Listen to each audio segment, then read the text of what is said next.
Kabanata 2941 hanggang Kabanata 2950. Kabanata 2941. Nang marinig ito, biglang nagbago ang mukha ng emperador ng Aris, at kahit na ang mga mukha ng ibang mga banal na emperador sa palasyo ng Aris ay biglang naging medyo pangit. Totoo namang may matandang emperador sa palasyo ng Aris, ngunit kung saan naruroon ang matandang emperador na ito, hulaan mong alam lamang ng dakilang Aris. Siyempre, ang layunin ng unang heneral ng Diyos na sabihin ito ay malinaw na malinaw, hilingin na lumabas ang matandang emperador ng palasyo ng emperador ng Aris, at ang unang heneral ng Diyos ay hindi talaga gustong gumamit ng kapangyarihan ng mga Diyos.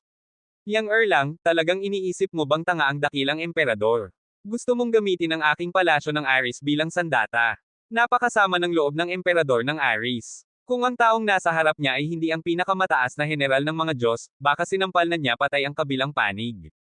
Kung hindi sumali ang mga Diyos at nangako na susuportahan siya mamaya, paano niya talagang papatayin si Yehan? Malamig na ngumiti ang unang heneral ng Diyos at sinabi, Emperador ng Aris, sabihin ko sa iyo na ang kapangyarihan sa paligid ni Hanye ay lampas sa iyong imahinasyon. Bukod sa nakita mo, mayroon pa ring malalakas na tao sa dilim, at hindi isa lamang sila. Hindi namin ginagamit ang lahat ng lakas ng mga Diyos, ngunit sa teritoryo ng iyong palasyo ng Aris, hindi ba kailangan mong magpakita ng ilang katapatan? Kung aalis ako, pagkatapos ay maghihiganti si Hanye. Kahit na bumalik ang matandang emperador ng palasyo ng emperador ng Aris, maaaring hindi pa rin ligtas na hindi masisira ang palasyo ng emperador ng Aris. Yang Erlang, binabalaan mo ako. Ang mga mata ng dakilang emperador ng Aris ay kasing malungkot ng nyebe, at ang kanyang malalaking palad ay mahigpit na nakakuyom. Itinaas ng unang heneral ng Diyos ang kanyang mga labi at sinabi, ito ang banal na lungsod ng Aris, ang pundasyon ng iyong palasyo ng emperador ng Aris sa libu-libong taon.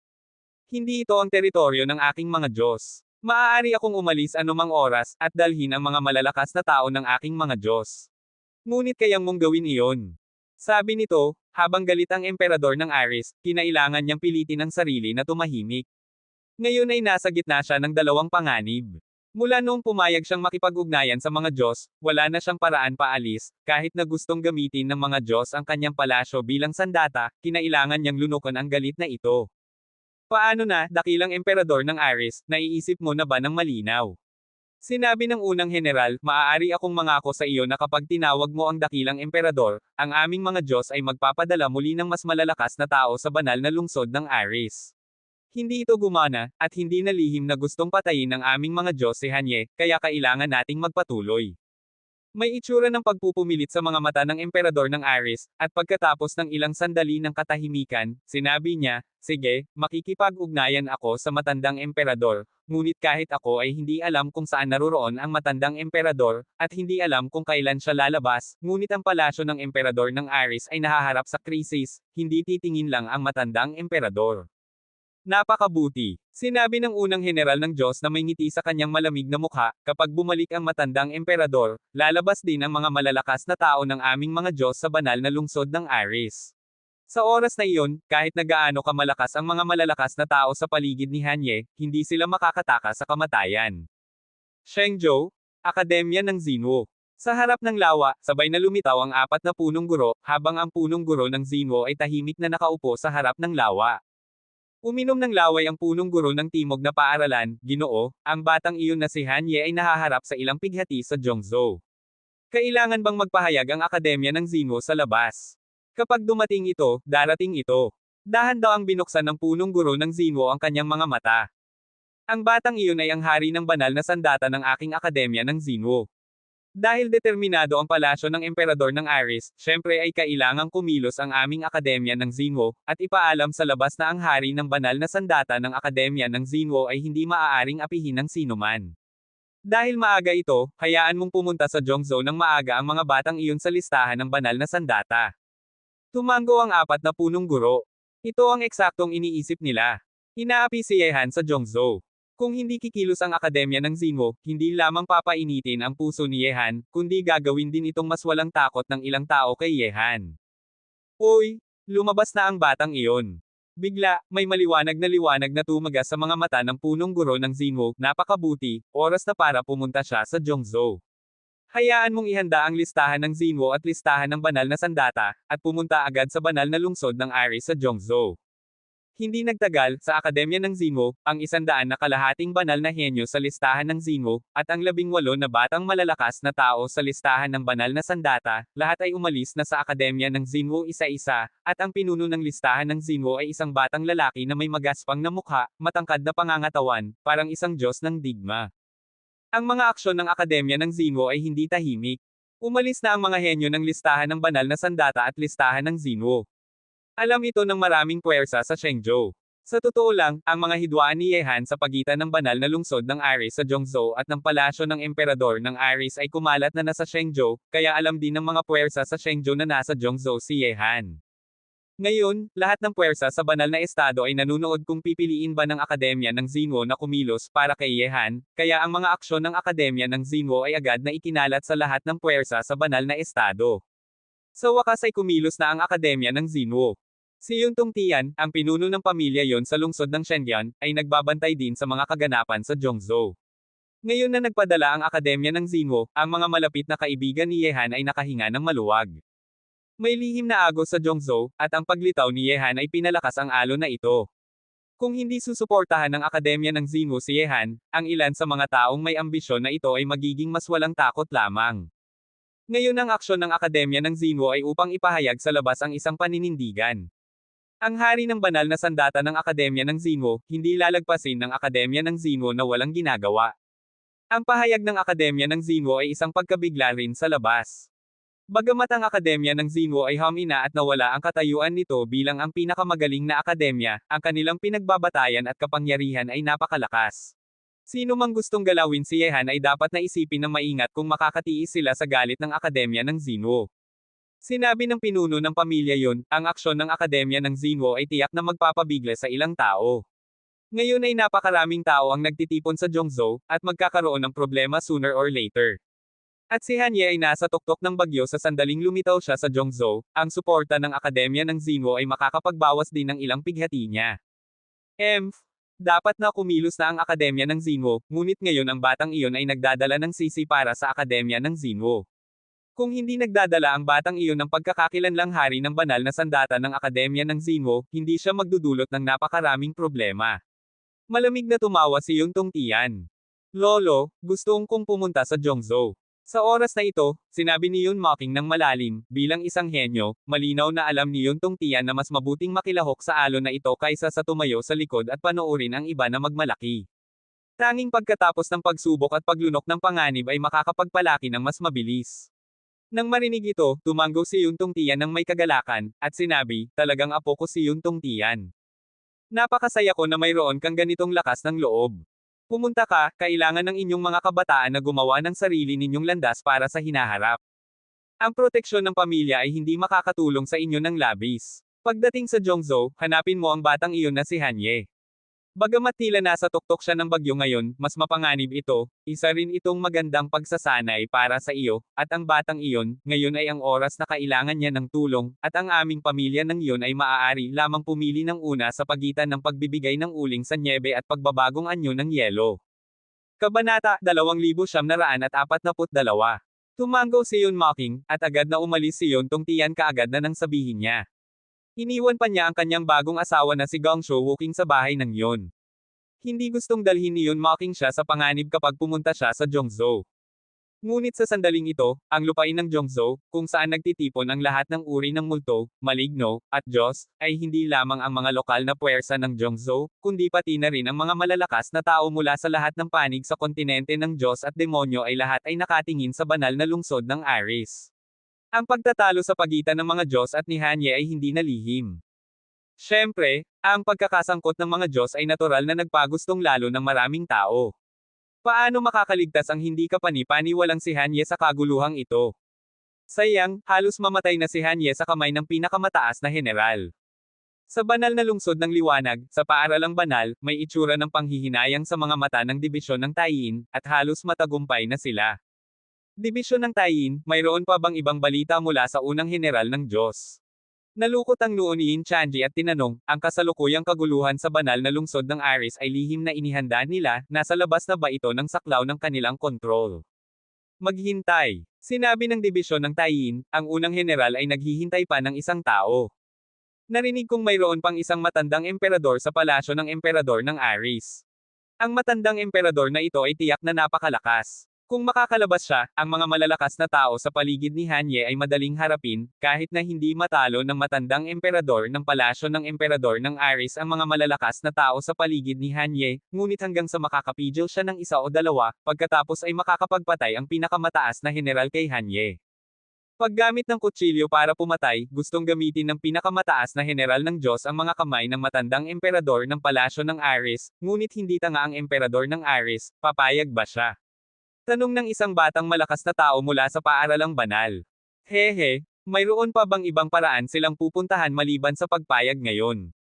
Malamig na tumawa ang dibisyon ng Tayin, mayroon na lamang isang paraan na natitira para sa palasyo ng emperador ng Aris ngayon, at ang isang paraan ay patungo sa kadiliman. Dapat silang may ganitong kamalayan noong sila ay sumakay sa bangka, ngunit ang aming mga Diyos ay hindi walang kabuluhan. Narinig kong may malalakas na tao na dumating mula sa silangan ang angkan ng Tianmen, at malapit nang pumasok sa gitnang kaharian ng Diyos at pumunta sa Zhongzhou. Ang angkan ng Tianmen, ito ay isa sa pinakamalakas na lahi ng mga Diyos, kasama ang angkan ng Taishang, angkan ng Taiyi, at angkan ng Tongtianshang, kilala rin sila bilang ang apat na pinakamahusay na lahi ng mga Diyos. At ang pinakamataas na general ay nagmula sa angkan ng Tianmen. Sa banal na lungsod ng Aris, sa mundong Xuanman, bagamat 2 araw pa lamang ito, 200 araw na ang nakalipas sa mundong Xuanman. Ang mga sugat ni Leng Shuya, Nan Wenqing, at Mo Hailan ay gumaling na. Tanging si Yehan pa rin ang nasa panahon ng pag-iisa. Ang maliit na mundo sa loob ng katawan ni Buzem ay talagang mahiwaga, at unang-una nang nabuo ang mga tuntunin ng langit. Kung patuloy itong magbabago, tiyak na magiging isang banal na lugar para sa pagsasanay sa hinaharap. Nakatayo sa kahoy na tulay, tiningnan ni Leng Shuya ang langit. Bilang isang pangunahing tagapagtaguyod ng batas ng pagsira, nararamdaman niya na mayroon din na malakas na batas ng pagsira sa mundong ito. Ang lakas na ito ay hindi masama kaysa sa kanya, at kahit na hindi pa ito ganap na buo, ang potensyal nito ay napakalaki. Siyempre, hindi alam ni Leng Shuya na nakatira na siya sa mundong ito ng 200 araw, at 2 araw pa lamang ang nakalipas sa labas. Ngunit sa sandaling ito, si Yehan, na nasa panahon ng pag-iisa, ay umabot na sa isang kritikal na oras. Malubha siyang nasugatan ng unang general, at ang nakakatakot na lakas na puno ng banal na liwanag ay pumasok sa kanyang katawan. Habang pinipigilan ni Yehan ito, sinusubukan din niyang maunawaan ang batas na nakapaloob sa nakakatakot na lakas na iyon. Ang batas na ito ay nagdadala ng kakaibang pagbabago ng lakas ng mga Diyos, na wala sa ibang lahi. Banal, malawak, malawak, tulad ng tanging banal na liwanag sa mundo, maaari itong linisin ang kadiliman. Palagay ko, ito ang lakas ng Diyos. Katulad ito ng lakas ng batas ng ibang lahi. Ang tanging pagkakaiba ay ang katangian ng lakas na ito, liwanag. Sa loob ng silid, unti-unting napagtanto ni Yehan na ang tinatawag na lakas ng Diyos ay isang uri ng lakas ng liwanag, at may 2 uri ng lakas sa braso ng Diyos at demonyo, isa itim at isa maliwanag, at sa pamamagitan ng pagpapatakbo ng 3 sinaunang sobrang pormasayon, maaari niyang tawagin ang lakas ng mga sinaunang Diyos at demonyo para sa sarili niyang paggamit. Sa sandaling ito, ang mundo sa paligid ng kubo ng kawayan ay nagbabago ng isang bahid ng kahangahangang batas, na ginawang parang binabalutan ng isang saplot na banal ang mundo, parang naliligo sa kagalang-galang na liwanag. Ang batas ng Diyos. Tumangala si Zi, ang kanyang magagandang mata ay nagulat, naiintindihan na ang batas ng mga Diyos, parang ganap ng kontrolado ng lalaking ito ang braso ng mga Diyos at demonyo. Natagumpay ang batas ng Diyos. Sa loob ng silid, dahan-daang binuksan ni Yehan ang kanyang mga mata. Sa sandaling ito, ang katawan ni Yehan ay naliligo sa isang saplot ng banal na liwanag. Ang liwanag na iyon ay tulad ng isang gintong baluti na banal na saplot, na ginawang parang isang malakas na Diyos si Yehan. Bago ito, nakontrol ko na ang lakas ng demonyo, ang batas ng demonyo, at ngayon, ang lakas ng mga Diyos, sa wakas ay nakontrol ko na ito. Sa pagkakaroon ng batas ng Diyos, ang 2 batas ay ginagamit ng magkasama. Mayroong 3 uri ng sinaunang pormasayon, at ngayon dapat akong makapagtatawag ng lakas ng mga sinaunang Diyos at demonyo para sa sarili kong paggamit. Naisip niya ito, may kaunting pag-asang naramdaman si Yehan sa kanyang puso. Ngayon ay talagang gustong niyang humanap ng isang malakas na kalaban para makipagkompetensya, para subukan ang lakas ng ganap na pagkontrol sa braso ng Diyos at demonyo. Sa totoo lang, maganda, ngayon ay maaari mong gamitin ang lakas ng braso ng mga Diyos at demonyo, ngunit huwag mong masyadong ikatuwa, ang lakas ng mga sinaunang Diyos at demonyo ay napakalakas, kahit na makapagtatawag ka ng ganitong lakas, ito ay parang isang patak lamang sa isang balde.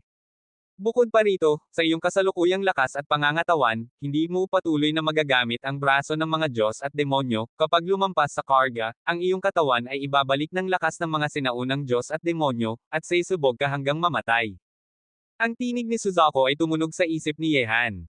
Kabanata 2943. Nang marinig ito, nagulat si Yehan, ngayong nakontrol ko na ang lakas ng mga Diyos at demonyo, hindi ko na ba may pagpapatuloy ang paggamit ng braso ng mga Diyos at demonyo. Alam ni Yehan ng malinaw na bago niya maunawaan ang mga batas ng Diyos, maaari niyang gamitin ang braso ng Diyos at demonyo nang hindi hihigit sa 3 beses sa isang pagkakataon. Orihinal na akala ni Yehan na kapag nakuha na niya ang lakas ng Diyos, mawawala na ang paghihigpit na ito, ngunit binuhusan siya ni Suzaku ng isang batya ng malamig na tubig ngayon. Sinabi ni Suzaku, ang lakas ng mga sinaunang Diyos at demonyo ay napakalakas na hindi mo may pagpapatuloy ng walang paghihigpit, maliban na lamang kung ang iyong katawan o lakas ay sapat na malakas na kahit na ang lakas ng mga sinaunang Diyos at demonyo ay hindi makakasugat sa iyo. Sa ngayon, kapag gumagamit ka ng lakas ng mga sinaunang Diyos at demonyo, malayo ka pa sa hakbang na ito. Tungkol sa ilang beses mong magagamit ang braso ng mga Diyos at demonyo sa isang pagkakataon. Hindi ako masyadong sigurado, malalaman lamang ito pagkatapos mong subukan. Nang marinig ito, kinailangan na lang ni Yehan na tumango, ngunit kahit na mayroon pa ring paghihigpit, nakakaya na ni Yehan na tawagin ang lakas ng mga sinaunang Diyos at demonyo ng mag-isa, at ngayon ang lakas ng braso ng mga Diyos at demonyo na ibinibigay ni Yehan ay tiyak na hindi maihahambing sa dati. Kung noon ay nakakita si Yehan ng lakas ng braso ng demonyo na katumbas ng isa, ngayon ang bilang ng lakas na makakaya niyang ipakita ay 2, o kahit na 3. Mga Diyos, naisip niya ang lahing ito na gumawa na ng paraan sa kanya, naramdaman ni Yehan ang isang nakakatakot na lamig na nagmumula sa kanyang katawan. Wala sanang hidwaan si Yehan at ang mga Diyos, ngunit sa pagkakataong ito ay sinubukang patayin siya ng kabilang panig. Ang puot na ito, hindi ipapalagay ni Yehan. Maghintay lang kayo, lalaruan ko kayo sa susunod, gustong kong makita kung ilang tao ang lalabas para harapin ako sa banal na lungsod ng Aris. Malamig ang mga mata ni Yehan, ngunit naisip niya na may takot din siya sa mga mata ng malakas na tao ng mga Diyos na malubha siyang nasugatan. Napakalakas ng taong ito, kahit na nakontrol na ni Yehan ang braso ng mga Diyos at demonyo, walang pag-asa siyang manalo sa kanyang puso. Ang kakilakilabot na bala na iyon ay madalas na bumabalik sa isip ni Yehan. Hulaan mong kahit na doblehin niya ang kanyang lakas sa labanan, o kahit na triplehin pa, kasama ang braso ng demonyo at kanyang sariling mga paraan, mahihirapan pa rin siyang talunin ang malakas na tao ng mga Diyos na nakasuot ng gintong baluti. Maghintay lang, babayaran ko sa inyo ang puot na ito balang araw. Malalim na huminga si Yehan, pagkatapos ay tumayo siya at lumakad palabas. Sa sandaling ito, sa kahoy na tulay sa labas ng kubo ng kawayan, lahat ay naghihintay kay Yehan na lumabas mula sa kanyang panahon ng pag-iisa, sina Nan Wenqing, Muhailan, Leng Shuya, at Ziyi. Nakaupo si Ziyi sa kahoy na tulay, inilalaro ang kanyang 2 paa, at tiningnan ang langit na may kagalakan sa mukha. Alam niyang malapit nang lumabas si Yehan na nakuha na ang batas ng Diyos. Para sa mahiwagang braso ni Yehan, hindi kailanman nawala ang pag-aalala at pagkakaugali ni Ziyi. Siyempre, walang nakakaalam maliban sa kanya kung ano ang kanyang layunin. Ginoo, lumabas na kayo. Sa oras na ito, nang makita na lumabas si Yehan mula sa kubo ng kawayan, agad na sinalubong siya ni Nan Wenqing at Muhailan. Opo, boss. Bakit parang nakita ko na nasugatan ka na isang beses, at biglang naging mas gwapo ka ng marami? Lumakad si Leng Shuya papunta sa kanya, tiningnan si Yehan nang may inggit na pa rin na nakabalot sa batas ng Diyos, parang naliligo sa banal na liwanag. Ang kasalukuyang si Yehan ay talagang parang isang Diyos, matangkad at marangal, na may aura ng isang matataas na tao. Hindi pinansin ni Yehan si Leng Shuya at tinanong, gaano katagal akong nasa panahon ng pag-iisa? Sumagot si Nan Wenqing, Ginoo, 6 na buwan na po kayong nasa panahon ng pag-iisa. 6 na buwan pa. Walang malaking pagbabago sa mukha ni Yehan, dahil alam niya na 2 araw lamang ang nakalipas sa labas kumpara sa 6 na buwan dito, at ang mga bagay na kailangan niyang gawin ay hindi maaaring ipagpaliban. Boss, ang mga apo ng lolo na ito mula sa palasyo ng emperador ng Aris ay may maraming plano, at talagang gustong patayin ka.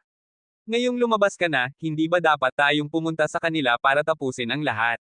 May nakakatakot na tigas sa mga mata ni Leng Shuya na nakangiti. Para kay Yehan, itinuturing na niya itong kapatid. Kung gustong hawakan ang kanyang kapatid, hindi madaling malulutas ang bagay na ito. Nang marinig ito, tiningnan ni Yehan si Leng Shuya at sinabi, huwag muna tayong magmadali na tapusin ang lahat. Dahil pumasok na tayo sa mundong ito, may ilang bagay akong dapat sabihin sa inyo. Ang mundong ito ay tinatawag na mundong Xuanman. Ito ay isang maliit na mundo na ginawa ng malakas na tao na si Emperor Zuan Chensage, na may nakakatakot na proporsyon ng oras. Bagamat 6 na buwan na tayong nandito, 2 araw lamang ang nakalipas sa labas. Ano? Ang mga salita ni Yehan ay ganap na nagulat sina Leng Shuya, Nan Wenqing, at Mo Hailan. Tanging si Ziyi lang ang naglalaro ng kanyang buhok na may tahimik na mukha. Boss, nagbibiro ka ba? Tanong ni Leng Shuya nang hindi makapaniwala, at kasabay nito, unti-unting nag-aapoy ang apoy ng kagalakan sa kanyang puso. Kailangan ko bang magsinungaling sa iyo? Tumingin si Yehan sa kanya nang may inis. Ginoo, pinigilan ni Nan Wenqing ang pagkagulat sa kanyang puso, at parang may sasabihin siya. Sinabi ni Yehan, tanong mo lang kung mayroon kang tanong. Dahil dinala kita sa mundong ito, hindi kita itinuturing na estranghero. Ginoo, sino ka po? Tiningnan si Yehan ng magkasama ni Nan Wenqing at Mo Hailan, at kahit na ang masiglang si Leng Shuya ay nabigla rin sa sagot. Nang marinig ito, ngumiti ng bahagya si Yehan, at inikot ang kanyang kamay sa kanyang mukha, at nagbago ito sa kanyang orihinal na mukha, at ngumiti na sinabi, ang pangalan ko ay Yehan, hindi Han Ye. Nang marinig ang mga salitang ito, sabay na nagulat ang tatlo ni Nan Wenqing. Hanggang ngayon, sa pamamagitan ng mga salita ni Yehan, maraming tanong ang nasagot. Kabanata 2944. Boss, isa ka sa 2 pinuno ng lahing tao, kailangan kong sabihin na talagang malalim ang iyong pagtatago. Sigaw ni Leng Shuya. Tiningnan ng matitinding ni Nan Wenqing at Mo Hailan si Yehan na may kislap sa kanilang mga mata. Ito ang kanilang Panginoon, ang pangatlo sa listahan ng mga kandidato para sa Emperador ng Langit. Paano na, handa ka bang sumama sa akin ngayon? Tiningnan ni Yehan si Leng Shuya at tinanong. Hey, boss, sa tingin mo ba ay makakaligtas ako sa pagnanasa na ito? Iwinagayway ni Leng Shuya ang kanyang balikat. Nang marinig ito, ngumiti si Yehan na nakapikit ang mga mata. Sige, Leng Shuya, mula ngayon ay ikaw na ang isa sa aking 8 hari ng langit ng Tianlong, ang hari ng Drakon, at pamumunuan mo ang hukbo ng mga Drakon. Ang 8 tribo ng Tianlong, ang 8 hari ng langit, ito ang pangunahing puwersa sa labanan na inihanda ni Yehan para sa hinaharap ng Tianlong. Ang bawat pinuno ay dapat na may malakas na lakas at kakayahan sa pamumuno, at dapat na sobrang henyo at may mataas na pangalan. Sa ganitong paraan ay makakapamuno siya ng puwersa ng isang lehiyon na magwawagi sa buong mundo sa hinaharap. Sa huli, binago ni Yehan ang mga kakayahan ng milyong tao ng Tianlong. Lahat sila ay mga henyo. Kung nais nilang sugpuin ang mga taong ito at pamunuan sila, ang pinuno ay hindi dapat na masyadong mahina. Sa ngayon, sa loob ng 8 tribo ng Tianlong, 6 na hari ng langit na ang nagtitipon. Si Ye Cheni, ang hari ng langit, ay pamumunuan ang hukbo ng langit. Si Abi Heavenly King, ang hari ng Yaksha, ay pamumunuan ang lehiyon ng Yaksha. Si Shang Moxie, ang hari ng Garuda, ay pamumunuan ang lehiyon ng Garuda. Si LG Watchang, ang hari ng Kinnara, ay pamumunuan ang lehiyon ng Kinnara. Si Tantai Chuanshui, ang hari ng Mogara, ay pamumunuan ng lehiyon ng Mogara. At ngayon, kasama na si Leng Shuya bilang bagong walang talo na general. Si Leng Shuya, ang hari ng Drakon, ay pamumunuan ang hukbo ng mga Drakon. Ang 8 hari ng langit at 8 malaking lehiyon ay nagtatag ng 6 na malaking lehiyon, na nagtitipon ng 6 na pinuno na may antas ng hari ng langit. Ang hari ng Drakon, ang lehiyon ng Drakon. Nang marinig ang mga salita ni Yehan, ngumiti ng malaki si Leng Shuya, ang apoy ng kagalakan sa kanyang puso ay tila lumalakas pa, at siya na palaging naglalakbay ng mag-isa ay tila nakahanap ng entablado kung saan maaari siyang gumawa ng anumang gusto. Sa entabladong ito, magiging isa rin siyang bida. Tiningnan ng may inggit ni Nan Wenqing at Mo Hailan si Leng Shuya. Matapos ibunyag ni Yehan ang kanyang tunay na pagkakakilanlan, syempre ay nagnanais silang sumali sa Tianlong at maging isa sa 8 hari ng langit. Gayunpaman, alam ni Nan Wenqing at Mo Hailan na maaari lamang nilang isipin ang ideyang ito. Sa kanilang mga kakayahan, hindi pa nila kayang umupo sa posisyon ng 8 hari ng langit. Si Leng Shuya ay sikat sa buong kontinente ng Diyos at demonyo, ngunit ang lahing tao sa timog na teritoryo ng Diyos ay may mataas na pangalan na, at ang potensyal sa hinaharap ay walang hanggan. Boss, ibig sabihin ba nito ay maaari akong pumili ng anumang lakas para sa aking lehiyon? Mainit ang mukha ni Leng Shuya. Hindi pa niya nasubukan na pamunuan ang isang lehiyon. Ang hindi alam na larangang ito ay nagpapasigaw sa kanya ng higit pang kagalakan. Ngumiti si Yehan at sinabi, syempre, mayroon na ngayong milyong tao ang Tianlong, bawat isa ay henyo, ngunit ang mga tuntunin ng Tianlong ay ang mga may kakayahan. Kung walang kakayahan kang pamunuan ng hukbo ng mga Drakon, tiyak na may papalit sa iyong posisyon bilang hari. Milyong tao. Sa apat na salitang ito, kahit si Ziyi ay nagtaka na tiningnan si Yehan. Mula sa apat na simpleng salitang ito, naiintindihan na nila ang maraming impormasyon. Ang lalaking nasa harap nila ay may malaking hangarin at pagnanasa. Kung hindi, hindi magagawang itatag ang napakalaking pundasyong ito. Dapat mong malaman na sa kontinente ng Diyos at demonyo, maliban sa apat na malaking lahi, walang isang puwersa na may napakalaking bilang ng pundasyon. At kahit sa loob ng apat na malaking lahi, bagamat ang bawat lahi ay nangangarap na may daang milyong kaluluwa, kapag may digmaan, ang malalakas na pangunahing puwersa ay milyong lamang. Kung kayang gawin ni Yehan na gawing lahat ng milyong ito na pangunahing puwersa, tiyak na may karapatan siyang hamanin ang apat na malaking lahi ng diretsyo. Isang puwersa na hamanin ang isang malakas na lahi. Boss, hindi mo ba gustong pamunuan ang buong mundo, hindi ba? Bagamat nagtatanong si Leng Shuya, ang kagalakan sa kanyang mga mata ay lumalakas pa, at ang mga kapanapanabot na bagay na ito ay ang hinahangad niya. Ang pangarap na pamunuan ang buong mundo ay napakalayo.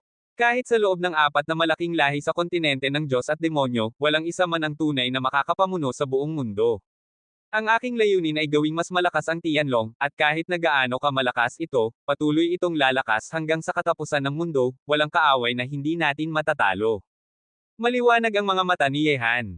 Bagamat hindi sinasadya ni Leng Shuya na sabihin ito, bakit hindi iyon ang pangarap ni Yehan? Mga kabataan ay may malaking pangarap, at may leon sa kanilang puso. Kabanata 2945. Hindi napigilan ni Ziyi na tumingin pa ng ilang saglit kay Yehan. Sa sandaling ito, nararamdaman niya ang pansamantalang mahinahon, nakatulog na puso ng leon sa loob ng batang lalaking nasa harap niya. Walang takot sa pusong iyon, sa mga mata niyang iyon, may sapat na lakas, at hindi sila babagsak, patuloy lamang silang lalakad pasulong. Hey!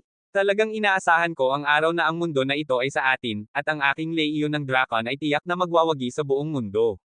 Nagagalak ang puso ni Leng Shuya, at sa kanyang isip, binubuo na niya ang isang marangal na larawan ng mga bundok at ilog. Gayunpaman, sa kasalukuyang kontinente ng Diyos at demonyo, anuman ang tanggapin ng matandang henerasyon o hindi, ang mundo ay sa huli ay pagmamay-ari ng mga kabataan.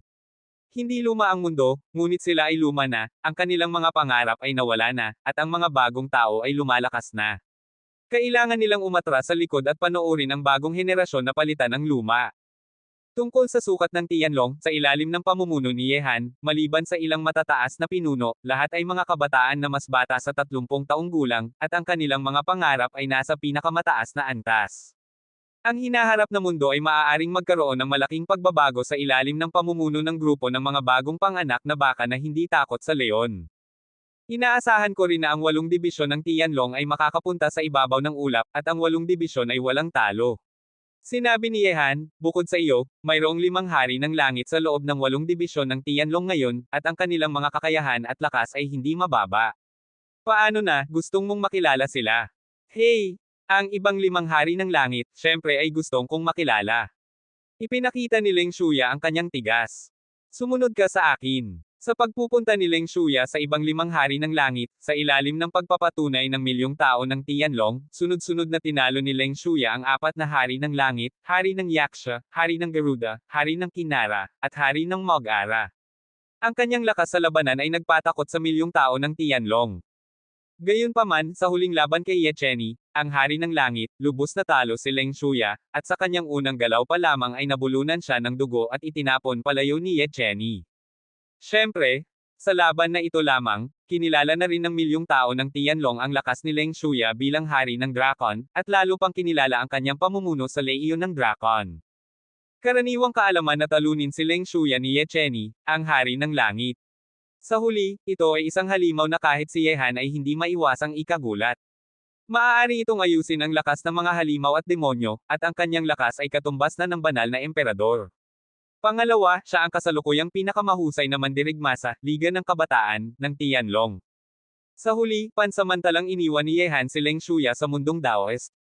Paano bubuuan ni Leng Shuya ang kanyang sariling leyon ng Drakon ay hindi tatanungin ni Yehan. Sa kawalang hiyaan at katalinuhan ni Leng Shuya, mayroon siyang sariling paraan. Ang entablado ay ibinigay na, ang huli na pinahahalagahan ni Yehan ay ang resulta. Sa banal na lungsod ng Iris, dinala ni Yehan sina Ziyi, Nan Wenqing, at Muhaila na lumitaw muli sa mga guho. Tiningnan ng nakakatakot na larangan ng digmaan na halos sinira ang kalahati ng lungsod 2 araw na ang nakalipas, puno ng pagnanasa ng pagpatay ang mga mata ni Yehan. Ginoo, ano ang gagawin natin ngayon? Nang marinig ito, tiningnan ni Yehan ang langit, at malamig na ngumiti siya, palaging gustong ng emperador ng Aris na pumunta ako sa palasyo ng Aris para humingi ng paumanhin sa kanya ng personal. Ngayon ay tutuperin ko siya. Pumunta tayo sa palasyo ng Aris. Gusto kong ipaalam sa mga tao na pagkatapos ng katahimikan, oras na para bayaran ang utang. Tungkol sa palasyo ng emperador ng Aris, hindi magpapakita ng awa si Yehan. Kahit na hindi niya pansamantalang sirain ang palasyo ng emperador ng Aris, ginagamit lamang ni Yehan sila para ilabas ang mga tao sa dilim. Ngayong lumabas na siya mula sa kanyang panahon ng pag-iisa, dapat nang gawin ni Yehan ang kanyang dapat gawin. Siyempre, ang unang bagay na gagawin niya ay pumunta sa palasyo ng emperador ng Aris ng personal. Kailangang ipaalam ni Yehan sa mga tao na kung siya ay aapihin, kailangan niyang tumugon. Ano man ang utang na mayroon sa kanya, kailangang bayaran. Sa sandaling ito, matapos marinig na pupunta si Yehan sa palasyo ng emperador ng Aris, walang malaking pagbabago sa mukha ni Ziyi, ngunit nagbago ang mga ekspresyon ni Nan Wenqing at Mo Hailan. Sinabi ni Nan Wenqing, Ginoo, maliban na pupunta tayo sa palasyo ng emperador ng Aris ng ganito. Opo, Ginoo. Sinabi ni Mo Hailan, bagamat sinasabing ang palasyo ng Aris ay nagdusa ng malaking pagkawala noong nakaraan, ang banal na lungsod ng Aris ay sa huli ay isang lugar na pinamamahalaan ng palasyo ng Aris sa libu-libong taon, at walang nakakaalam kung gaano kaitikot ang kanilang pinagbabatayan. Mapanganib para sa atin na pumunta ng mabilis sa palasyo ng emperador ng Aris.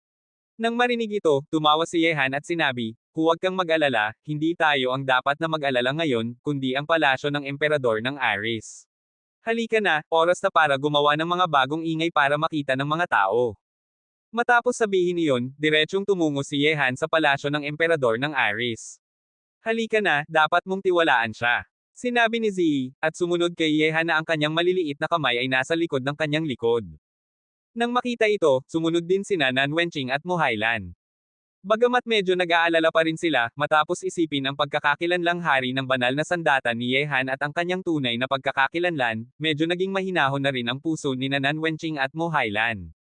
Sa likod ni Yehan ay hindi lamang ang akademya ng Xinwo, kundi pati na rin ang lahing tao. Gayunpaman, habang muling lumitaw sina Yehan at ang iba pa, karaniwang lahat ng nakatingin sa kanila ay nakakuha ng balita, pati na rin ang mga mangangalakal sa banal na lungsod ng Aris. Sa huli, muling lumitaw sina Yehan at ang iba pa ng walang itinatagong landas, at malayang tumungo sa palasyo ng emperador ng Aris sa buong daan. Mabilis niyang naayos ang kanyang sarili, talagang hindi kapani-paniwalang ang kakayahan ng hari ng banal na sandata. Kabanata 2946. Sa pangunahing bulwagan ng palasyo ng emperador ng Aris, ikinuyom ng unang general ng Diyos ang kanyang malamig na mga mata na parang linya. Matapos malaman na muling lumitaw si Yehan sa harap ng publiko at walang pinsala, medyo hindi makapaniwala ang unang general ng Diyos. Alam niyang napakatakot ng kanyang bala, kahit na gaano kaayos ang gamot, imposibleng maging malusog siya sa maikling panahon. Malungkot ang mukha ng emperador ng Aris at sinabi, muling lumitaw ang batang ito ng walang takot, tiyak na ang tinitignan niya ay ang aking palasyo ng emperador ng Aris. Gusto niyang maghihiganti sa aking palasyo ng emperador ng Aris. Yang Erlang, kailan darating ang mga malalakas na tao ng inyong mga Diyos sa banal na lungsod ng Aris? Bakit ka nagmamadali? Tiningnan ng unang general ng Diyos ang emperador ng Aris ng mahinahon at sinabi ko na kapag lumitaw ang matandang emperador, lalabas ang mga malalakas na tao ng aming mga Diyos. Emperador ng Aris, bakit ka nagmamadali ngayon? Ang kailangan nating hintayin ay ang matandang emperador. Ang si Hanye ay paparating ng may lakas, tiyak na mayroon siyang paghahanda. Malinaw ang kanyang layunin, para sa iyong palasyo ng emperador ng Aris.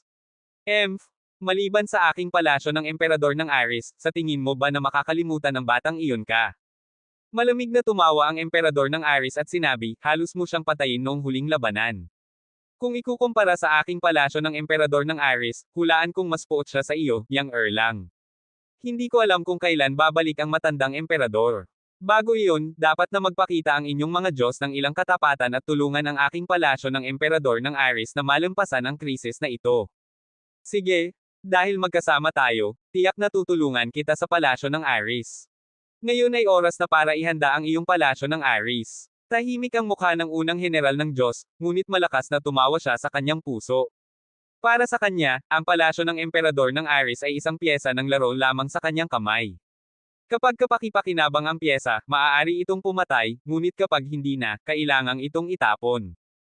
Emperador, talagang paparating si Hanye at ang kanyang kasama sa ating palasyo ng emperador ng Aris.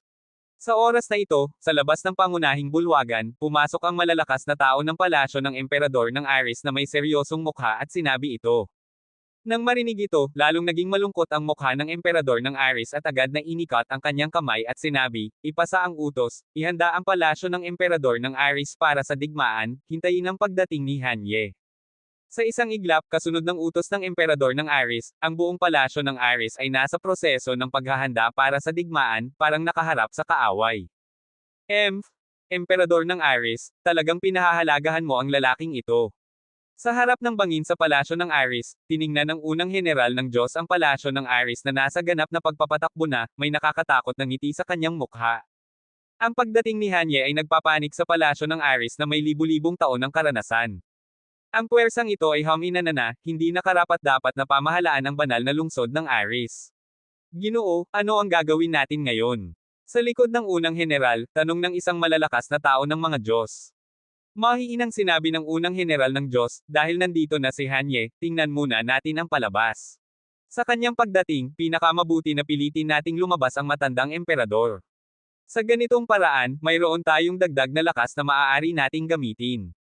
Tungkol sa luma ng palasyo ng emperador ng Aris, wala na itong silbi, sapat na sila ay maglaban ni Hanye at parehong matalo. Matalino ka, Ginoo. Gayunpaman, bagamat maaari silang maglaban muna, kailangan nating gumawa ng paraan para patayin si Yehan.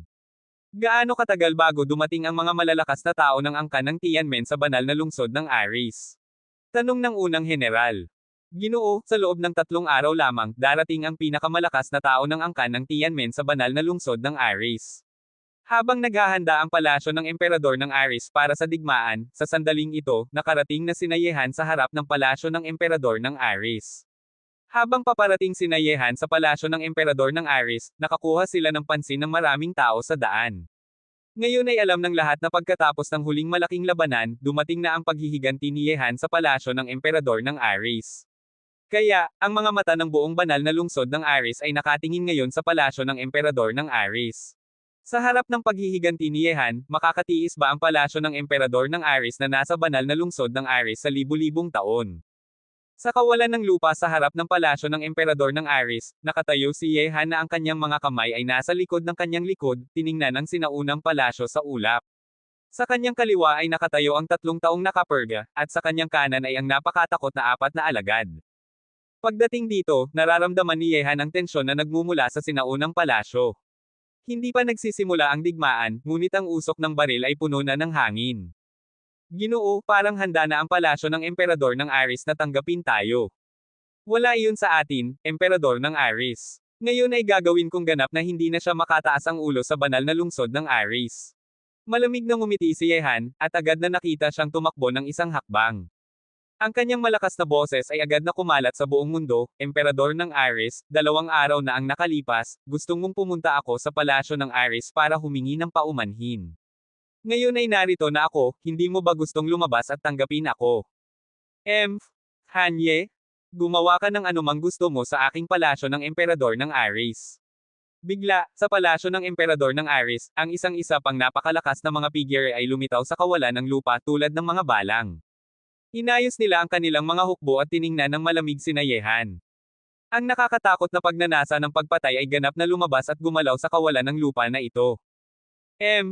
Sino kayo? Gusto ninyong humingi ng paumanhin ako, Hanye? Hayaang lumabas ang emperador ng Aris at kausapin ako. Sa harap ng napakaraming malalakas na tao na humahadlang sa harap nila, walang takot sa mukha ni Yehan. Ngayon ay narito siya para tapakan ang palasyo ng emperador ng Aris at gawing ganap na mawala ang kanilang kapangyarihan sa banal na lungsod ng Aris. Gagawin niyang mahulog ang may-ari na si emperador ng Aris mula sa matayog na altar. Sa isang iglap, habang kumalat ang napakalakas na boses ni Yehan sa paligid na mundo, ang puot na nagmumula sa mga malalakas na tao sa harap ng palasyo ng emperador ng Aris ay naging mas malakas at nakakatakot. Bagamat ang pagdating ni Yehan ay nagbigay ng pighati sa palasyo ng Aris, ang palasyo ng Aris na nasa banal na lungsod ng Aris sa libu-libong taon ay hindi kailanman naapi ng ganito, lalo na hindi binabaliwala. Hanye, masyado kang walang galang. Sa tingin mo ba na ang aking palasyo ng emperador ng Aris ay maaari mong tapakan ng anumang oras? Ang langit at lupa ay naging madilim, at ang walang hanggan na lakas ng batas ay mabilis na gumalaw sa kawalan ng lupa. Ako, Hanye, ay tatapakan ng palasyo ng emperador ng Aris ngayon. Dahil hindi kayo magpapahintulot, pagkatapos ay, papatayin ko ang inyong palasyo ng emperador ng Aris at hihilingin sa emperador ng Aris na magbigay sa akin ng kasiyasyang paliwanag. Kabanata 2947. Malungkot ang mukha ni Yehan, at isang nakakagulat na puot ang lumabas sa kanya. Sa sandaling ito, parang naramdaman nila ang tawag ng isip ni Yehan, sabay na lumabas ang apat na alagad at nakatayo sa harap ni Yehan. Ang kanilang paglitaw ay agad na nagpatigatig sa kaluluwa ng lahat ng malalakas na tao sa palasyo ng Aris. Ang kakilakilabot na lakas ng apat na alagad ay hindi malilimutan ng mga malalakas na tao ng palasyo ng Aris na nakaranas ng huling digmaan, sila ang apat na makina ng pagpatay, mas nakakatakot pa sa Diyos ng kamatayan. Parang talagang naghihiganti si Hanye sa palasyo ng emperador ng Aris. Siya ay walang takot at ganap na binabaliwala ang palasyo ng emperador ng Aris. Ngayon sa banal na lungsod ng Aris, walang sinumang nangangahas na tumulong sa palasyo ng emperador ng Aris, at walang sinumang nangangahas na labanan si Hanye. Kahit na ang ilang puwersa ng pamilya na sumuko sa palasyo ng emperador ng Aris, hindi na nito kayang kontrolin sila. Napakatakot ng lakas sa paligid ni Hanye. Sa banal na lungsod ng Aris, sino ang nangangahas na labanan siya maliban sa palasyo ng emperador ng Aris? Kahit na ang mga pamilyang Lin, Zhou, at Wu na tapat noon sa palasyo ng Aris ay ngayon ay gustong alisin ang ugnayan nila sa palasyo ng emperador ng Aris. Sa paligid ng palasyo ng emperador ng Aris, maraming mga ngalakal ang lihim na nagtitipon para panoorin ang bihirang tanawin na ito. Lahat sila ay gustong makita ang paghihiganti ni Yehan, ano ang kahihinatnan ng palasyo ng emperador ng Aris. Ginoo, parang malapit nang magsimula ang magandang palabas na ito. Sa bangin ng palasyo ng emperador ng Aris, sinabi ng malalakas na tao ng mga Diyos. Nang marinig ito, tiningnan ng unang general ng Diyos ang palasyo ng emperador ng Aris na medyo tahimik pa rin, at nakapikit ang mga mata niya at sinabi, hindi pa tiyak ngayon. Sa apat na alagad, ang napakalakas na aura ay nagwawasak at nagwawasak. Ang hukbo ng malalakas na tao ng palasyo ng emperador ng Aris ay tiningnan sila. Ang napakatakot na aura sa kanilang katawan ay unti-unting naging alon ng takot na kumakalat sa sandaling ito. Sa harap ng apat na alagad, walang sinumang makakapagharap sa kanila ng diretso sa palasyo ng Aris maliban sa dakilang Aris. Ibigay ang daan, pretuhin. Bigla, kapag ang takot na ito ay malapit ng kumalat sa puso ng lahat ng malalakas na tao sa palasyo ng emperador ng Aris, isang boses na parang puno ng galit at napakalakas na pinipigilan ang lumabas mula sa palasyo ng emperador ng Aris. Alam ng lahat na, sa harap ng panunupil ni Yehan, ang galit sa puso ng emperador ng Aris ay umabot na sa pinakamataas na antas, ngunit ngayon, kinailangan na lamang niyang lunukan ang galit na ito. Nang marinig ang mga salitang ito, lahat ng malalakas na tao ng palasyo ng emperador ng Aris ay nagbigay daan, at ang daang ito ay diretso sa pangunahing bulwagan ng palasyo ng emperador ng Aris. Nang makita ito, malamig na ngumiti si Yehan sa kanyang puso at malakas na sinabi, Emperador ng Aris, may mahalagang bisita na darating. Dahil hindi mo siya tatanggapin ng personal, hayaan mong pumunta ang iyong alagad na si Vientiane Evil King. Sinabi nito, ang katahimikan sa pangunahing bulwagan ng palasyo ng emperador ng Aris ay medyo kakaiba. Gayunpaman, bago pa man dumating ang 10 hininga, lumitaw si Vientiane Evil King sa palasyo na may pulang-pula na mukha. Para kay Yehan, labis din napuot ni Vientiane Evil King sa kanya. Siyempre, habang naiinis, puno rin siya ng takot. Nang makita na dumating si Vientiane Evil King, malamig na ngumiti si Yehan at tiningnan lamang siya. Matapos makita si Vientiane Evil King, lahat ng ibang malalakas na tao ng palasyo ng emperador ng Aris ay may kaunting puot sa kalaliman ng kanilang mga mata. Hanye, mangyaring pumasok. Tiningnan ni Vientiane Evil King si Yehan ng may puot at pagkatapos ay sinabi ng mahinahon. Nang makita ito, may kislap ng pagnanasa ng pagpatay sa mga mata ni Yehan at sinabi, Vientiane Evil King, hanggang ngayon, hindi ko alam kung pinagsisihan mo ang ginawa mo noong araw na iyon. Sinabi nito, mas maraming puot ang nasa mga mata ni Vientiane Evil King. Mula noong alam nila na mayroong ganitong nakakatakot na lakas si Yehan sa paligid niya, ang buong palasyo ng emperador ng Aris ay karaniwang naiinis sa kanya, at naiinis kay Vientiane Evil King na nakaakit ng isang malakas na kaaway para sa palasyo ng emperador ng Aris. Sa huli, kung walang kaganapan na si Vientiane Evil King ang nagpasimula, maaaring hindi pumunta si Yehan sa kabilang panig ng palasyo ng emperador ng Aris, at hindi magkakaroon ng krisis ang palasyo ng emperador ng Aris na ito ngayon. Siyempre, ang palasyo ng emperador ng Aris ay darating sa araw na ito. Bagamat si Vientiane Evil King ang nagpasimula, sa huli, masyadong mayabang at mayabang ang emperador ng Aris. Kung hindi niya hiningi na pumunta si Yehan sa palasyo ng emperador ng Aris para humingi ng paumanhin, hindi rin haharapin ng palasyo ng emperador ng Aris ang tanawin na ito ngayon. Bakit? Ang mahusay na Vientiane Evil King, ang malalakas na batang lalaki na sikat sa banal na lungsod ng Aris, naging pipi na ba? Tiningnan ni Yehan si Vientiane Evil King na tahimik at ngumiti, at agad na naging malungkot ang kanyang mga mata at sinabi, Vientiane Evil King, kinikilala mo ba ang iyong kasalanan? Nang marinig ito, may masamang mukha si Vientiane Evil King at sinabi, Hanye, huwag mong lampasan ang hangganan. Dahil hindi mo alam ang iyong kasalanan, pagkatapos ay pumunta ka sa impyerno para magsisi at patayin siya. Bigla, walang nakakaalam na magbabago ng mukha ni Yehan ng napakabilis. Pagkatapos niyang sabihin ang mga salita niya, ang isang malalakas na tao sa apat na alagad ay gumalaw na, at kumuha siya ng kawalan ng lupa. Kahit na mayroong daang metro na layo, si Vientiane Evil King ay piniga pa rin niya, at ang usok ng dugo ay lumipad sa buong kalangitan, na ginawang hindi makayanan ng lahat ng malalakas na tao ng palasyo ng emperador ng Aris na umatras ng may takot. Nang makita ito, tumalon ang puso ng mga mangangalakal na lihim na nanunood ng tanawin na ito. Napakasiguro ng pagpatay ni Yehan. Pinatay niya si Vientiane Evil King sa harap ng pintuan ng palasyo ng emperador ng Aris. Ang kanyang galaw ay ganap na tinapakan ang mukha ng emperador ng Aris, at kahit na binigyan siya ng sampal. Sa harap ng iyong bahay, kung gustong kong patayin ang iyong alagad, patayin ko siya. Ang iyong alagad ay walang takot. Ang paghihiganti ni Hanye ay talagang hindi dapat baliwalain. Bago pa man magsimula ang digmaan, ang palasyo ng emperador ng Aris ay nahiya na. Ang mga ngalakal na nakanod ay nagtigatig. Kabanata 2948. Sa sandaling ito, ang mga malalakas na tao ng palasyo ng emperador ng Aris ay talagang natatakot at nagagalit, at sa pangunahing bulwagan ng palasyo ng emperador ng Aris, may isang hindi mapigilan na galit na parang lalabas. Gayunpaman, napaka-relax ng mukha ni Yehan. Tiningnan niya ang bulwagan na parang lawa ng dragon at yungib ng tigre, at ngumiti ng malaki, Emperador ng Aris, walang problema sa iyo na patayin ko siya, hindi ba? Emperador ng Aris, pinatay ko siya, walang problema sa iyo, hindi ba? Tiningnan ni Yehan ang pangunahing bulwagan ng palasyo ng emperador ng Aris na may ngiti sa kanyang mukha, ang ngiting iyon ay parang isang mabait na batang lalaki na naliligo sa araw, na hindi maiugnay sa matapang na batang lalaki kanina. Hanye. Nagulat at nagalit ang mga malalakas na tao ng palasyo ng Aris. Bagamat naiinis sila kay Vientiane Evil King na nakakuha ng napakalakas na kaaway para sa palasyo ng Aris, si Vientiane Evil King ay miyembro pa rin ng palasyo ng Aris, at isa siya sa apat na pangunahing alagad ng emperador ng Aris. Sa sandaling ito, ang pagpatay ni Yehan sa isang iglap ay ganap na tinapakan ang kadakilaan ng palasyo ng emperador ng Aris sa ilalim ng kanyang paa. Gayunpaman, binabaliwala ni Yehan ang mga galit na tingin ng mga malalakas na tao ng palasyo ng emperador ng Aris. Ang kanyang tingin ay nakatuon pa rin sa tahimik at medyo kakaibang bulwagan. Sa pamamagitan ng hangin, nararamdaman ni Yehan na ang mga mata ng emperador ng Aris ay napakasigaw na walang emosyon. Napakagaling ni Hanye. Ang galit na ito ay talagang nagpatakot sa palasyo ng emperador ng Aris, na ginawang mas takot sila sa kanya. Ngayon ang kadakilaan ng palasyo ng emperador ng Aris ay nasa ilalim ng kanyang paa. Sa aspeto ng lakas, ang mahinang palasyo ng emperador ng Aris ay ganap na talo.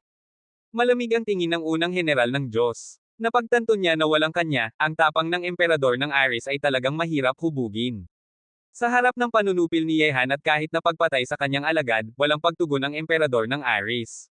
Kung patuloy na tahimik ang emperador ng Aris, ang ideya ng unang general ng Diyos na gawing parehong talo sina Yehan at ang palasyo ng emperador ng Aris ay mawawala. Sinabi ng malalakas na tao ng mga Diyos, Ginoo, kailangan ba nating gumalaw ngayon? Kapag gumalaw tayo, hindi na maaaring manatiling tahimik ang Aris. Ang dahilan kung bakit tahimik at nagpapahintulot ang emperador ng Aris kay Yehan ay dahil matapos lumabas si Yehan, ang tulong na ipinangako ng unang general ng Diyos ay hindi pa rin lumitaw. Kaya kinailangan na lamang niyang tiisin, kahit na pinatay ni Yehan si Vientiane Evil King, kinailangan na lamang niyang sumpuin ang galit sa kanyang puso. Umiling ang unang general ng Diyos at sinabi, masyadong huli na para magdagdag ng apoy ngayon. Nawala na ang lakas ng palasyo ng emperador ng Aris, at mahirap na silang makipagkompetensya sa lakas sa paligid ni Hanye, magiging mura lamang ito para kay Hanye na sirain ang palasyo ng emperador ng Aris. Bukod pa rito, ang layunin ni Hanye na pumunta sa palasyo ng emperador ng Aris ngayon ay malamang na hindi ganap na simpleng. Hintayin natin ang mangyayari. Emperador ng Aris, hinihintay ko ang iyong sagot. Pinatay ko siya, mayroon ka bang problema? Sa kawalan ng lupa, nagsalita muli si Yehan, ngunit ngayon ang boses ni Yehan ay kasing lamig ng yelo, at ang paligid na mundo ay parang naging napakalamig. Nang marinig ang mga salitang ito, ang mga mangangalakal na nakanod dito, kabilang ang mga malalakas na tao ng palasyo ng emperador ng Aris, ay hindi maiwasang tumingin sa medyo tahimik na pangunahing bulwagan ng palasyo ng emperador ng Aris. Mabuting patay. Sa oras na ito, isang makapal at ubo-ubong boses ang lumabas mula sa bulwagan, ito ang emperador ng Aris na sumasagot kay Yehan. Nang marinig ang mga salitang ito, nagulat ang mga puso ng mga mangangalakal na lihim na nakanod dito. Sa sandaling ito, ang mga salita ng emperador ng Aris ay nagpapakita na sila ay mahina. Pinatay ni Yehan ang kanyang alagad na si Vientiane Evil King. Bilang emperador ng palasyo ng Aris, isang napakalakas na tao, hindi siya nangangahas na magkaroon ng anumang galit, dahil kapag siya ay nagalit, ang palasyo ng emperador ng Aris ngayon ay puno ng dugo. Hehe, sa tingin ko rin ay mabuting patay. Kung wala siya, hindi ako makikipag-usap sa iyo ngayon, emperador ng Aris. Ngumiti ng bahagya si Yehan, at isang maliwanag na ngiti ang lumitaw sa kanyang dating malamig na mukha, at sinabi, gayunpaman, hindi pa ako makakapapasok sa iyong palasyo ng Aris ngayon. Hanye, ano ba talagang gusto mo? Tiningnan ni Yehan ng masama ang malalakas na tao ng palasyo ng emperador ng Aris. Wala lang, gusto ko lang pumatay ng ilang tao pa. Napaka-relax ni Yehan, ngunit natakot ang malalakas na tao ng palasyo ng emperador ng Aris nang marinig ang kanyang mga salita. Gusto pa rin niyang pumatay, sino? Ang dakilang Aris. Ano ba talagang gustong gawin ni Hanye na ito? Kung gustong niyang pumatay ng tao, maaari niyang patayin ang palasyo ng emperador ng Aris. Walang kailangang gawin na labis. Hindi ko alam, ngunit ngayon ay ganap na nawala na ang kapangyarihan ng palasyo ng emperador ng Aris sa banal na lungsod ng Aris. Si Hanye lamang ang nawala sa lahat ng dignidad na kanilang pinipigilan. Hulaan kung ang palasyo ng emperador ng Aris na naghari sa banal na lungsod ng Aris sa libu-libong taon ay malapit ng mahina. Kahit na mahina, magkakaroon ng malaking labanan sa pagitan ng palasyo ng emperador ng Aris at ni Hanye. Ang taong mananalo sa huli ay malamang na maging may-ari ng banal na lungsod ng Aris. Hindi tiyak. Ano man ang manalo sa pagitan ni Hanye at ng palasyo ng emperador ng Aris, maaaring hindi nila madaling kontrolin ang banal na lungsod ng Aris. Maraming tao ang gustong kumuha ng malaking tinapay na ito ng banal na lungsod ng Aris, ngunit ang mga tao na iyon ay nakanod pa rin sa dilim. Tama iyan. Noong nakaraan, ang banal na lungsod ng Aris ay kinokontrol ng palasyo ng emperador ng Aris, at walang sinumang nangangahas na makipagtagpo sa palasyo ng emperador ng Aris. Ngunit ngayon na mahina na ang palasyo ng emperador ng Aris, tiyak na maraming tao ang gustong kumuha ng isang kagat ng tinapay na ito. Kahit na manalo si Hanye sa huli, maaaring hindi niya kayang pigilan ang mga tao na iyon. Ang paghina ng palasyo ng emperador ng Aris ay parang liwanag na unti-unting bumababa. Naaamoy ng lahat ang amoy ng bulok na nagmumula sa malakas na puwersang ito na nasa banal na lungsod ng Aris sa libu-libong taon. Hanye, naubos na ang pasensya ng aking emperador sa iyo. Ano ba talagang gusto mo? Dapat mong malaman na ang aking emperador ay hindi walang tapang na pumatay ng isda at sirain ang lambat. Bigla, ang malalim at galit na boses ng emperador ng Aris ay hindi na pinipigilan, at ang napakatakot na lakas ay unti-unting darating mula sa palasyo ng emperador ng Aris. Ang nakakatakot na galit ay nagpapahirap sa tao na huminga. Ang isda ay namatay at ang lambat ay nasira. Sinabi ni Yehan na may kaunting pang-iinsulto sa kanyang mukha, emperador ng Aris, sa tingin mo ba na may kakayahan ang palasyo ng emperador ng Aris na gawin iyon? Tungkol sa kung ano ang gusto ko, sinabi ko na gusto ko lang pumatay ng ilang tao pa. Kabanata 2949. Sino ang gustong mong patayin? Isang malamig na boses ang lumabas mula sa bulwagan. Patayin ang ilang tao mula sa mga Diyos para sa kasiyahan. Unti-unting naging malalim ang mukha ni Yehan, at nakapikit ang mga mata niya at sinabi, alam nating dalawa na walang suporta ng mga Diyos, hindi mo ako kayang hawakan, emperador ng Aris. Ngayon, kapag ibinigay mo ang mga tao mula sa mga Diyos, maaari nating kalimutan ang mga hidwaan sa pagitan natin at ng iyong palasyo ng emperador ng Aris. Nang marinig ito, kumislap ang mga mata ng lahat ng malalakas na tao ng palasyo ng Aris, ngunit anuman ang harapin nila, si Yehan o ang mga Diyos, mahina ang posisyon ng palasyo ng Aris. Kung ibibigay nila ang unang general at iba pa, tiyak na haharapin ng palasyo ng emperador ng Aris ang galit ng mga Diyos. Siyempre, talagang makakalimutan ni Yehan ang mga hidwaan sa palasyo ng emperador ng Aris. Ano, kasama na rin ang mga Diyos. Maraming tao ang nagulat. Ang pagsali ng mga Diyos para harapin si Yehan ay alam lamang ng ilang taong may kakaibang kakayahan, at hindi pa ito kumakalat, ngunit ngayon ay sinabi ni Yehan ng personal, at malalaman ng lahat pagkatapos ng araw na ito. Hehe, talagang para sa atin siya pumunta. Napakagandang hari ng banal na sandata, una niyang tinapakan ang palasyo ng emperador ng Aris, ginawang yumuko ang emperador ng Aris, at ngayon ay ibinunyag ang kanyang tunay na layunin at hinayaan ang emperador ng Aris na gumawa ng sarili niyang pagpili. Ang galit na ito ay talagang maganda. Dahil ang ating mga Diyos ay ang kanyang layunin, hulaan kung ang palasyo ng emperador ng Aris ay ganap na nakaharang ngayon. Itinaas ng unang general ng Diyos ang kanyang ulo, ang tahimik na langit na ito ay biglang nagpakita sa kanya ng kaunting panganib.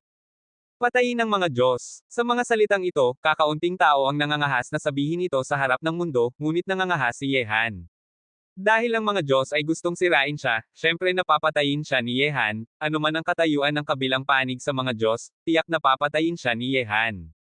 Pagdating dito ngayon, maliban sa pagpapahina sa palasyo ng emperador ng Aris, ang pinakamahalagang bagay para kay Yehan ay patayin ang mga tao mula sa mga Diyos na dumating sa banal na lungsod ng Aris. Sa kanilang pagdating, talagang hindi makakapahinga ng maayos si Yehan. Hindi niya alam kung anong plano ang mayroon ng mga kontrabida na ito na nakatago sa dilim. Noong huling pagkakataon, nagpapabihis si Yehan at halos mamatay, ngayon, paano hahayaan ni Yehan na patuloy na banta ang kabilang panig sa kanya?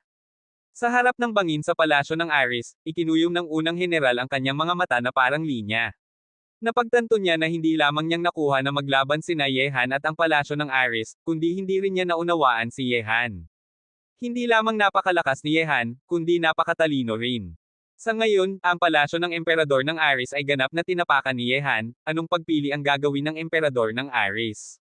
Talagang maniniwala ba siyang makakalimutan ni Yehan ang mga luma ng hidwaan at magkasama sila para harapin ang kanilang mga Diyos? Sa likod ng unang general, mayroon pang tatlong malalakas na tao ng mga Diyos, malungkot ang mga mata nila. Ang isa sa mga malalakas na tao ng mga Diyos ay pinatay ng apat na alagad noong huling labanan. Sa sandaling ito, ibinunyag ni Yehan ang kanyang layunin, na nagpahina sa mga malalakas na tao ng mga Diyos. Sa sandaling ito, naging napakatahimik ang mundo. Ang mga malalakas na tao ng palasyo ng Aris ay naghihintay sa desisyon ng emperador ng Aris, at ang mga mangangalakal na lihim na nakanod dito ay gustong malaman kung anong pagpili ang gagawin ng emperador ng Aris. Emperador ng Aris, ang pagiging tahimik ay hindi makakatulong sa anumang problema. Tatanungin kita muli, gusto mong ibigay ang mga tao mula sa mga Diyos? Tiningnan ni Yehan ang sinaunang palasyo ng may malamig na mga mata. Alam ni Yehan na nasa palasyo ng emperador ng Aris pa rin ang mga tao mula sa mga Diyos. Hanye, hindi ko ibibigay ang taong gusto mo. Kung gustong mong harapin ang mga Diyos, iyon ay sarili mong negosyo, at walang kinalaman sa aking palasyo ng Aris. Malamig na tumawa ang emperador ng Aris. Bilang pinuno ng palasyo ng Aris, alam ng malinaw ng emperador ng Aris kung ano ang kahihinatnan kung sasalungatin niya ang mga Diyos. Kung maglalaban sila kay Yehan, maaari pa ring labanan ng palasyo ng Aris siya, ngunit kung maglalaban sila sa mga Diyos, malapit nang mawala ang palasyo ng emperador ng Aris. Bagamat sinasabing ang kasalukuyang krisis ng palasyo ng Aris ay mula kay Yehan, mas gustong sasalungatin ng emperador ng Aris si Yehan kaysa sa mga Diyos. Matapos makita ang unang general, hindi niya nangangahas na harapin ang unang general. Bukod pa rito, tungkol sa pangakong makakalimutan ni Yehan ang lahat, hindi naniniwala ang emperador ng Aris. Mga mortal na kaaway na sila, paano nila malilimutan ang lahat? Nang marinig ito, tumawa si Yehan at sinabi, Emperador ng Aris, parang talagang hindi ka pa rin nagbabago. Takot kang sasalungatin ang mga Diyos, ngunit hindi ka ba takot na sasalungatin ako, Hanye?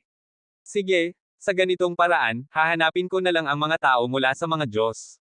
Huwag mong pangialaman ang palasyo ng emperador ng Aris. Matapos sabihin iyon, tumingin ang malamig na mga mata ni Yehan sa malaki at sinaunang gusali ng palasyo ng emperador ng Aris. Agad, inikot ni Yehan ang kanyang kamay, at ang batas ng Diyos ay lumabas, at ang banal na lakas na iyon ay agad na binalot ang apat na alagad. Halika na, hanapin sila lahat at patayin sila ng walang awa. Puno ng nakakatakot na pagnanasa ng pagpatay ang katawan ni Yehan.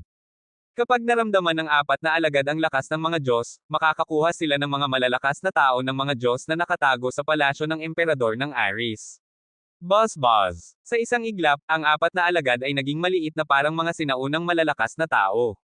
Bago pa makareact ang mga malalakas na tao ng palasyo ng emperador ng Ares, lumitaw na ang apat na alagad sa apat na direksyon ng palasyo ng emperador ng Ares.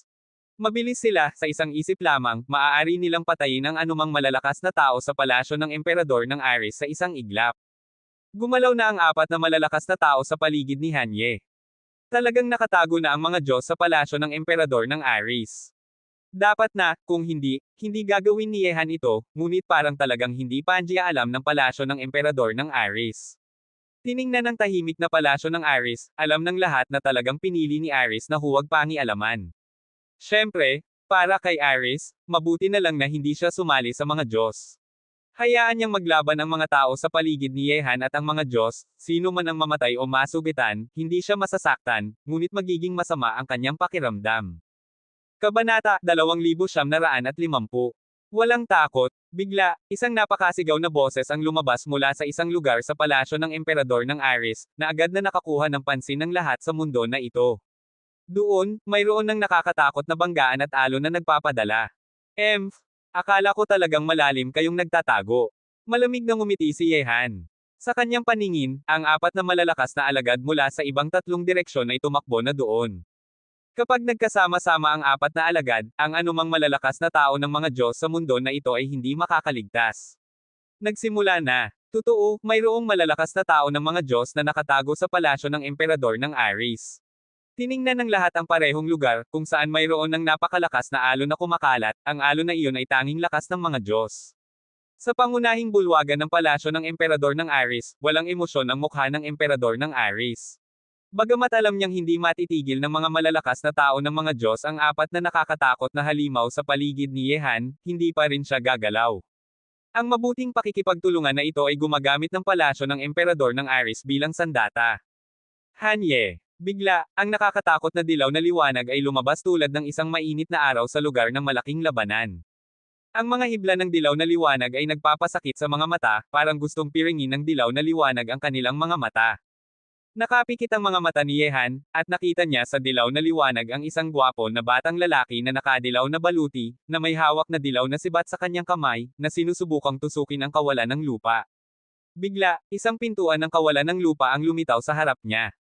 Pigilan siya. Malamig ang mga mata ni Yehan. Noong huling labanan, halos patayin siya ng taong ito sa isang sibat. Ito ay, ang unang general ng mga Diyos. Nang makita ang unang general na nagpakita ng kanyang tunay na mukha, maraming tao ang nakilala siya. 20 taon na ang nakalipas, sikat na ang unang general na ito, isang napakalakas na henyo na nagpatakot sa mundo. Hanye, sa pagkakataong ito, tatalunan kita. Sa susunod na pagkakataon, ipapahamak kita sa ilalim ng aking sibat. Malamig ang mukha ng unang general ng Diyos, at pagkatapos ay pumasok siya sa pintuan ng kawalan ng lupa, na hinayaan ang mga tao na panoorin siyang mawala sa kawalan ng lupa, kahit na naglagay si Yehan ng 10 alipin ng espada para harangan ang kawalan ng lupa na ito, hindi niya mapipigilan ang unang general na umalis. Sus, pinayagan mong tumakas siya. Nang makita ang unang general ng Diyos na tumakas sa harap niya, napakalakas ng katawan ni Yehan. Kung ikukumpara sa ibang malalakas na tao ng mga Diyos, mas gustong patayin ni Yehan ang unang general ng Diyos, ang taong ito ay pinakamalaking banta sa kanya. Ang sandata sa kanyang kamay ay hindi simpleng. Mayroon itong lakas ng espasyo. Kung gustong niyang umalis, kahit na ang mga malalakas na tao sa larangan ng banal na gulong na emperador ay mahihirapang pigilan siya. Sinabi ni Zee na hindi pa nagsasalita ng mahinahon. Bilang isang napakalakas na batang lalaki ng mga Diyos, paano niyang hindi magkakaroon ng paraan para maligtas ang kanyang buhay? Nang marinig ang mga salita ni Zee, lalong lumakas ang puot ni Yehan. Pumunta siya sa palasyo ng emperador ng Ares para patayin ang mga Diyos. Sa totoo lang, ang taong pinakagustong patayin ni Yehan ay ang unang general na ito. Matapos patayin ang unang general, ganap na makakamit ni Yehan ang kanyang layunin sa palasyo ng emperador ng Ares. Patuloy ni Zee, huwag mong baliwalain ang mga henyong ito. Hindi lamang sila napakalakas, kundi marami rin silang paraan para maligtas ang kanilang buhay. Kung gustong mong patayin siya, kailangan mong patayin siya sa isang galaw lamang, huwag mong bigyan siya ng anumang pagkakataong tumakas. Ginoo, ang taong ito ay ang unang heneral ng mga Diyos. Sikat na siya sa mundo 20 taon na ang nakalipas at natalo ang lahat sa batang henerasyon ng mga Diyos. Bago pa lumitaw ang unang emperador, siya ang pinakamahusay na henyo ng mga Diyos. Sinabi ni Nan Wenqing sa tabi ni Yehan. Sinabi rin ni Muhailan, Ginoo, tama si Ate Zi. Napakalakas ng unang heneral na ito. Kung gustong mong patayin siya, kailangan mong patayin siya sa isang galaw lamang. Marami siyang paraan para maligtas ang kanyang buhay na inihanda ng isang napakahusay na henyo ng mga Diyos tulad niya. Nang marinig ito, malalim na huminga si Yehan, at nawala ang puot sa kanyang katawan. Nakapikit ang mga mata niya at sinabi, okay lang na tumakas siya. Kung may pagkakataon, ako mismo ang papatay sa unang heneral na ito. Sa sandaling ito, nang makita ng maraming tao na tumakas ang unang heneral, marami ang huminga ng malalim. Siya ang unang heneral, sikat na siya sa mundo 20 taon na ang nakalipas, at ang kanyang lakas ay umabot sa nakakatakot na antas. Gayunpaman, sa harap ni Yehan ngayon, tumakas pa rin siya. Totoo pala na ang taong halos patayin si Hanye sa isang sibat noong huling pagkakataon ay ang unang heneral. Hindi nakakapagtaka na hindi kayang labanan ni Hanye siya sa isang sibat. Ang unang heneral ng Diyos ay kasing lakas na ni Hanye at iba pang mga pambihirang tao 20 taon na ang nakalipas, at ngayon ang kanyang lakas ay malayo nang hihigit kay Hanye at iba pang mga pambihirang tao. Huwag mong sabihin na hindi kalaban ni Hanye siyang, hulaan kung kahit na ang mga pambihirang tao tulad ng unang emperador, Wang Chuyi, at Hanye ay hindi pinapayagan. Gayunpaman, talagang nangangahas si Hanye na patayin ang mga tao ng mga Diyos ng harap-harapan. Ang tapang na ito ay talagang walang katulad. Ngayon ay may hidwaan na si Hanye at ang mga Diyos, at ang kasalukuyang labanan sa pagitan nila ay malamang na simula pa lamang. Mabilis, hindi pa umabot ng 1 minuto ang labanan sa palasyo ng emperador ng Aris, nawala na ang nakakatakot na tunog ng banggaan doon. Ang tatlong malalakas na tao ng mga Diyos ay harapin ang 4 na alagad, walang sino man ang nakaligtas, at lahat sila ay pinatay. Nang makita ito, nagtigitig ang mga puso ng lahat ng malalakas na tao ng palasyo ng emperador ng Aris. Ang unang heneral ng Diyos ay nagdala ng 4 na malalakas na tao ng mga Diyos, bawat isa ay katumbas ng larangan ng banal na daan na emperador, ngunit pinatay sila ng madali. Dapat mong malaman na mayroon lamang 2 malalakas na tao sa larangan ng banal na daan na emperador sa palasyo ng Aris, at ang iba ay nasa pinakamataas na antas ng emperador ng banal na tahanan o emperador ng banal na tahanan. Ang pinakamalakas ay syempre ang emperador ng Aris, isang napakalakas na tao sa larangan ng banal na gulong na emperador. Ang mabilis na labanan ay natapos, at ang 4 na alagad ay bumalik muli sa tabi ni Yehan, tulad ng 4 na pader na walang ngiti. Kahit na nakatayo lamang sila doon, nagpapakita sila ng lakas na parang babagsak ang mundo, lalong nagpapahina sa kanila. Sa ngayon, patay na ni Yehan ang mga tao ng mga Diyos, ano ang gagawin niya sa susunod sa palasyo ng emperador ng Aris? Tiningnan ng lahat ng malalakas na tao ng palasyo ng Aris si Yehan ng malapit. Bagamat hindi pa niya alam ng palasyo ng Aris ang labanan sa pagitan ni Yehan at ng mga Diyos, ang krisis na pag-aari ng palasyo ng Aris ay hindi pa rin nalutas. Sa oras na ito, tiningnan ni Yehan ang sinaunang bulwagan at malakas na sinabi, Emperador ng Aris, kailangan kong sabihin na sa wakas ay gumawa ka ng tamang desisyon ngayon. Kaya, sa susunod, mag-usap tayo ng harap-harapan.